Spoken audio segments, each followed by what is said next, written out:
আজকে ছেলের কলেজে টিফিনের জন্য বানাচ্ছি আমি ভেজ চাউমিন। রোজ নিত্য নতুন রেসিপি করতে হয় ওর জন্য।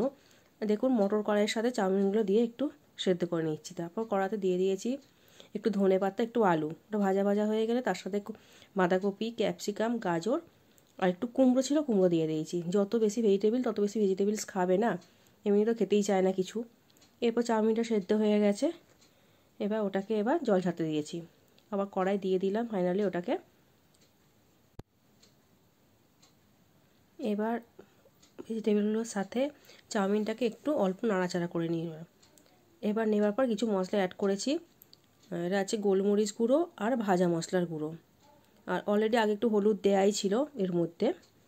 তো ভাজা মশলা দিলে চাউমিনের টেস্ট আর এটা গন্ধটা খুব সুন্দর হয়। মশলাগুলো মিশিয়ে নিয়েছি। অ্যাট লাস্ট আমার রেডি হয়ে গেল ছেলের কলেজের জন্য ভেজ চাউমিন।